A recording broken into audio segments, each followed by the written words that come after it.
आइए दोस्तों, आज आपको इतिहास के एक ऐसे वीर योद्धा की कहानी सुनाते हैं जिसके नाम मात्र से दिल्ली के सुल्तानों के सिंहासन थर्राते थे।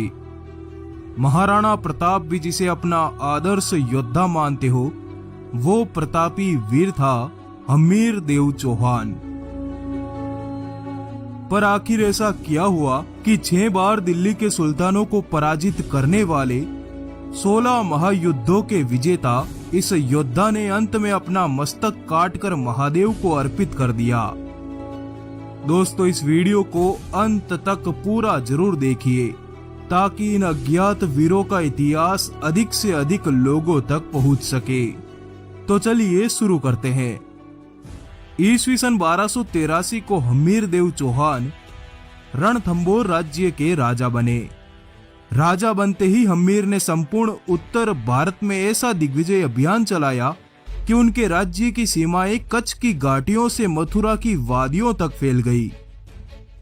हमीर ही वो पहला योद्धा था जिसने समस्त रजपूती रजवाड़ों को अपने साथ मिलाकर एक महासत्ता का निर्माण किया और संपूर्ण उत्तर भारत पर सतत दिग्विजय अभियान चलाया।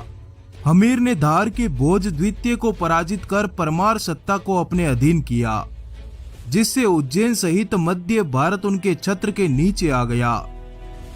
एक बार उदयपुर के राजा द्वारा कर न देने पर हमीर अपनी सेनाओं सहित उदयपुर में घुस आई और उदयपुर के राजा समर सिंह को उनके सिंहासन सहित उठाकर रणथंभौर ले गई। हमीर देव ने सिरोही की चट्टानों को विजयी किया, आबू के पर्वतों पर चढ़ाई की और गुजरात की सीमाओं के पार तक भगवा गाड़ आई। वीर हमीरा की भुजाओं में अत्यंत बल था। उनकी सेनाएं जिस किसी भी राज्य की तरफ मुंह फेर लेती, उस राज्य पर चौहानों की सत्ता कायम हो जाती। मालवा के परमार, मरुदेश के राठौड़ और चित्तौड़ के गुहिल भी हमीर की ताकत के आगे नतमस्तक थे। हमीर ने 16 हिंदू साम्राज्यों पर एक छत्र विजय प्राप्त की। इन राज्यों के मंदिरों को इस्लामी सेनाओं से आजाद करवा दिया गया। हिंदुओं से जजिया कर वसूलने वाले मुस्लिम सरदारों की गर्दनें काट डाली। इस वजह से ही तो पंडित चंद्रशेखर भट्ट ने कहा, सिंह सुवर्ण सतपुरु वचन, कदली फलत एक बार, तिरिया तेल हमीर हट, चढ़े न दूजी बार। अर्थात राजपुताने के रणथंभौर का वो योद्धा कभी छुपकर धोखे से वार नहीं करता। वो एक शेर की भांति अपने दुश्मनों के हलक से प्राण खींच लेता।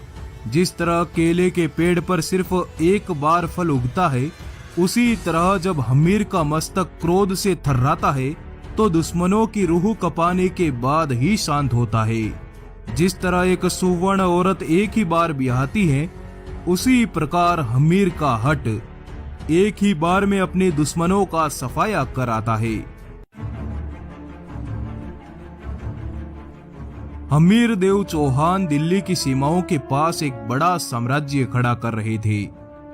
ये बात दिल्ली के सुल्तानों को रास नहीं आई, जिसका परिणाम ये रहा कि ईस्वी सन 1291 में दिल्ली के सुल्तान जलालुद्दीन खिलजी ने रणथंभौर राज्य पर चढ़ाई कर दी। विशाल लश्कर के साथ जलालुद्दीन ने बनास की धाराओं को पार कर जाइन के दुर्ग को विजयी कर लिया। हमीर सिंह भी तलवारें लहराते हुए अपनी सेनाओं सहित मैदान में उतर आए। मंजनिक के पर्वतों पर दोनों सेनाओं के मध्य भीषण युद्ध हुआ। एक घमासान धावे के साथ हमीर की सेनाओं ने सुल्तान की सेना के परखच्चे उड़ा दिए। सुल्तान जलालुद्दीन अपने लश्कर सहित रणथंभौर की सीमाओं से बाहर निकल गया। परंतु 1 साल बाद पुनः जलालुद्दीन खिलजी ने पूरी रणनीति के साथ रणथंभौर के किले का घेराव किया। बारंबार हमीर देव ने सुल्तान की सेना को कसकर मार लगाई। इस बार हमीर सिंह ने जलालुद्दीन खिलजी को 3 माह के लिए कैद कर दिया और अंत में 50 लाख रुपए पुनः चौहानों को हस्तगत करने की शर्त पर उसे रिहा कर दिया गया। एक लंबे प्रयास के बाद भी रणथंभौर दुर्ग न जीत पाने पर जलालुद्दीन खिलजी ने कहा, ऐसे 10 दुर्ग भी मैं मुसलमानों के एक बाल के बराबर भी नहीं समझता। ईस्वी सन 1296 में जलालुद्दीन खिलजी के भतीजे और दामाद अलाउद्दीन खिलजी ने जलालुद्दीन की हत्या कर उसकी सत्ता पर अधिकार जमा लिया। 21 अक्टूबर सन 1296 में अपने दुश्मनों को पराजित कर अलाउद्दीन खिलजी दिल्ली सल्तनत का सुल्तान बन बैठा। अलाउद्दीन के नेतृत्व में उसकी सेनाओं ने भारत के कई इलाकों में सैनिक अभियान किए। दक्षिण से उत्तर तक उसने कई किलों को विजयी कर लिया। बेशुमार धन और हिंद की विशाल जागीरें उसके छत्र के नीचे आ चुकी थी। अलाउद्दीन का रणथंबोर पर आक्रमण। अलाउद्दीन खिलजी की बेगम उसके सेनापति मोहम्मद शाह से प्यार कर बैठी। मोहम्मद शाह और अलाउद्दीन की चिमना बेगम की प्रेम कहानी कई महीनों तक चलती रही, पर एक शाम अलाउद्दीन को इसकी भनक पड़ गई। अलाउद्दीन से डरकर मोहम्मद शाह रणथंबोर के राजा हमीर सिंह की शरण में भाग गया। अलाउद्दीन ने हमीर को उसके शत्रु को लौटाने के लिए कई पत्र भेजे, पर हमीर ने हर बार एक ही जवाब दिया, गौ ब्राह्मण और शरणागत जो करे तिरस्कार तीन का, वो रक्त नहीं रजपूत का। हमीर के हट से नाराज अलाउद्दीन खिलजी ने ईस्वी सन 1299 में अपने दो सेनापति उल्गू खान और नुसरत खान के नेतृत्व में एक विशाल लश्कर रणथंबोर को विजयी करने के लिए भेजा। हमीर ने भी अपने दो सेनापति भीम सिंह और धर्म सिंह के नेतृत्व में अपनी सेनाओं को शत्रु पर प्रहार करने के लिए भेजा। बनास की नदी के निकट हिंदूवाद की गाठियों में दोनों सेनाओं में आमने सामने की टक्कर हुई। इस युद्ध में हमीर के सेनापति धर्म सिंह द्वारा अलाउद्दीन के सेनापति नुसरत खान को मार दिया गया, जिससे घबराकर मुस्लिम सेनाएं रण के मैदान से भाग छूटी। हमीर देव के हाथों अपनी पराजय से अलाउद्दीन खिलजी गुस्से से लबरेज हो उठा।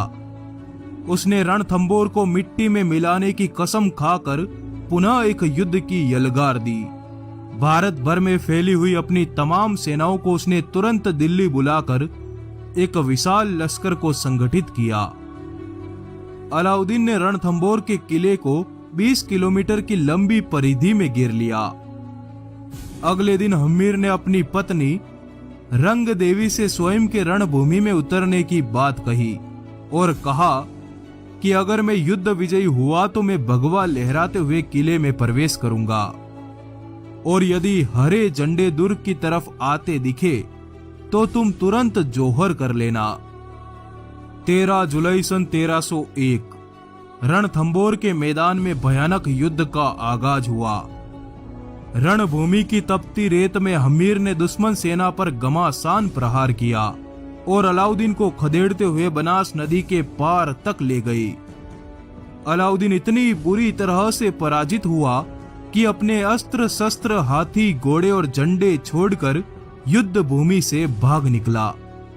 हमीर की सेनाओं ने जीत के गुमान में अलाउद्दीन की सेना के झंडों को उठाया और लहराते हुए दुर्ग की तरफ बढ़ना शुरू किया। हरे झंडों को किले की तरफ बढ़ते देख हमीर की रानी रंग देवी को लगा कि इस्लामी सेना विजयी हुई, और उन्होंने अपनी पुत्री के साथ जल में कूदकर जल जोहर कर लिया। जब युद्ध में विजयी होकर हमीर ने किले में प्रवेश किया तो उन्हें अपनी गलती का ज्ञान हुआ कि उनके वचन के अनुसार उनकी पत्नी ने हरे झंडों को देखकर जोहर कर लिया। अपनी गलती का पश्चाताप करने के लिए वीर हमीरदेव चौहान ने अपनी तलवार से एक ही झटके में अपनी गर्दन काटकर महादेव को अर्पित कर दी। जब अलाउद्दीन को इस घटना के समाचार मिले तो वो बड़ा प्रसन्न हुआ, और हमीर की मृत्यु के 2 महीने बाद अलाउद्दीन ने एक बार पुनः रणथंबोर पर चढ़ाई की और बिना किसी प्रतिरोध के दुर्ग को विजयी कर लिया। युद्ध भूमि में मौजूद अमीर खुसरो ने लिखा, सुल्तान ने हमीर के 2 सेनापतियों रणमल और रतिपाल को अपने पक्ष में किया, जिन्होंने राजा बनने के लालच में सुल्तान की सेना को हमीर के किले में प्रवेश करवाया, और इस तरह सिंह का शासन खत्म हो गया। इन रण की गाठियों में कुफ्र की दीवार ढह गई अंततः कुफ्र का गढ़ इस्लाम का सदन हो गया।